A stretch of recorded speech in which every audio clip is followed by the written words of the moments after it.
আমার দেশে হবে সেই ছেলে কবে, কথায় না বড় হয়ে কাজে বড় হবে। ঠিক। এখন আমাদের সিচুয়েশন এমন হয়ে গেছে, ছেলেরা তো অনেক ভালো ভালো কাজ করছে।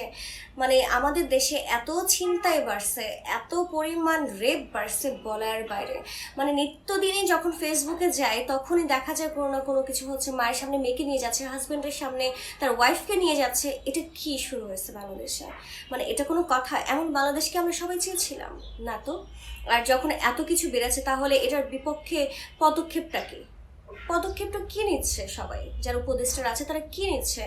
যারা বাহিনী আছে তারা কি করছে? আসলে এত কিছু হয়ে যাচ্ছে, মানুষের কোনো কিছু ভরসা নাই। মানুষ কোথা থেকে কোথাও যাবে, সে রীতিমতো ছিনতাইয়ের কবলে পড়ছে। আশেপাশে অনেক মানুষ দাঁড়ায় থাকে, তারা কোনো কিছু হেল্প করে না।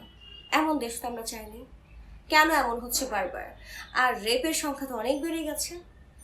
ওয়াই? কেন? মানে এত পরিমাণ, এগুলো তো আসলে হওয়ারই কথা না। এগুলো হচ্ছে কেন জানেন? কারণ বাংলাদেশে কোনো বিচার হয় না, অ্যাটলিস্ট আর যাই হোক।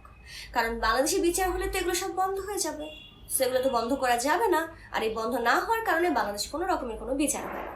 কারণ যদি বিচার হতো, এই রেপিস্টগুলোকে যদি একদম ঝুলে রাখা যেত, তাহলে বাকিগুলাও বুঝতো যেগুলো করা যাবে না। কিন্তু না, বাংলাদেশে কিসের বিচার? বাংলাদেশে জন্ম নিচ্ছে, এটাই শেষ। বাংলাদেশে কোনো সেফটি সিকিউরিটি কোনো কিছুই নাই। যদি এমন থাকতো তাহলে মায়ের সামনে হিজাব পরা মেয়েকে নিয়ে যেত না, এবং হাজব্যান্ডের সামনে তার ওয়াইফকে নিয়ে যেত না, এবং বাসে, রাজশাহী যাওয়ার বাসে এত গণধর্ষণ হতো না। এটা কেন শুরু হয়েছে? এগুলো আসলে, এগুলোর জন্য দায়ী কে? বাচ্চা বাচ্চা মেয়েগুলো রেহাই পাচ্ছে না কেন? তাদের মানে তাদের মানসিক বিকৃতি এতটা বাজে হয়ে গেছে যে বিচার হয় না, কোনো কিছু হয় না, এজন্য তারা সব কিছু করছে। তারা কোনো কিছু করতে দ্বিধাবোধ করছে না, কোনো ক্ষতি করতে কোনো দ্বিধাবোধ করছে না, কারণ তাদের তো বিচারই হয় না। এত এত উপদেষ্টারা এত এত কথা বলেছে, তারা কি করছে? তারা এখন কেন নিশ্চুপ? তারা কোনো কথা কেন বলছে না? মানুষের লাইফের কোনো সিকিউরিটি কেন তারা দিতে পারছে না? তারা এত বড় বড় চেয়ারে আছে, তাদের পক্ষে কি এগুলো পসিবল না? এগুলো টেকেল দেওয়া, হ্যান্ডেল করা কি পসিবল না? অবশ্যই পসিবল। কেন করছে না? কারণ তাদের নিজেদের সাথে এগুলো হচ্ছে না। যা হয়, যত কিছু হয় সব জনগণের উপর দিয়ে যায়, সাধারণ মানুষের উপর দিয়ে যায়। তারা কেউ কোনো কিছু টের পায় না। আর দেশে এত বেশি ছিনতে, এত বেশি গণধর্ষণ কেন শুরু হয়েছে? বাংলাদেশে বিচার না হইতে হইতে এগুলার সাহস এত পরিমাণ বেড়ে গেছে যে এগুলো এখন কোনো কিছু ভাবে না। সেকেন্ড টাইম তাদের মাথায় আসে না যে আমি এটা করছি, আমি যে ক্রাইমটা করছি, আমার কি কোনো শাস্তি হবে কিনা, আমি কি কোনো বিপদে পড়বো কিনা। না, তারা ভাববে কেন? তাদের তো কোনো, মানে তাদের আসলে বিপদ হয় না, তাদের সামনে যে মানুষগুলো পড়ে সেই মানুষগুলো আসলে বিপদ হয়। তাদের তো কোনো বিপদ হয় না, তাদের কোনো বিচারও হয় না। কারণ বাংলাদেশে আর যাই হোক কোনো কিছু বিচার হয় না। আর এই জন্য এত কিছু বাড়ছে। এখন রীতিমতো বাসা থেকে বের হতে সবাই ভয় পায়।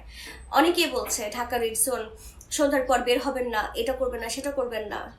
যেখানে এত এত বাহিনী আছে, এত সবকিছু আছে, তারা তাহলে কি করছে? তারা তাহলে সেফটি সিকিউরিটি কি দিচ্ছে? যাদের কাজ আছে তারা বের হবে না? সবার পক্ষে হয়তো, আপনার আমার পক্ষে বাসায় বসে থাকলে কোনো হয়তো বা কিছু একটা প্রবলেম হবে না, বাট যাদের রেগুলার বের হতে হয়, এখানে অনেক মেয়েও আছে যারা জব করে, যাদের রেগুলার বের হতে হয়, তারা কি করবে? অনেক মানুষ আছে যাদের বের না হলে দিন রোজগারে কোনো কিছুই হয় না, তারা কি করবে? তারা তো আর বাসায় বসে থাকতে পারবে না। আসলে বাংলাদেশ নিয়ে কোনো কিছু না আসলে বলার নেই। আমার সাথেও অনেক ঘটনাগুলো ঘটছে যে ছিনতাই হইতে হইতে হয়তো বা আমি হই নাই, এমন সিচুয়েশন হয়েছে যে অটোওয়ালাদের নিয়ে আমি বাসা থেকে, দেখা যায় আমি অন্য একটা কাজে যাচ্ছি, অন্য একটা রোডে যাচ্ছি, সে আমাকে মেন রোড দিয়ে না নিয়ে গিয়ে সে চিপা চাপা গলি দিয়ে যত পারছে ঘুরাইছে। যখন আমি ফোন দিয়ে বাসায় বলছি যে এই প্রবলেম হচ্ছে, আমি লাইভ লোকেশন দিচ্ছি, এটা করো সেটা করো, যখন সে ভয় পেয়েছে সে আর কোনো কিছু হয়তো বা করে নাই, হয়তো বা ভাগ্যটা আমার ভালো ছিল। কিন্তু আমার জায়গায় অন্য কোনো মেয়ে যদি হতো, বা আল্লাহ না করুক কারোর সাথে যদি কোনো অঘটন ঘটতো, কারো না কারোর সাথে তো ঘটতো। একজনের সাথে হওয়া মানে সবার সাথে হওয়া, একজনের সাথে হওয়া মানে সবাই ভয় পেয়ে যাওয়া।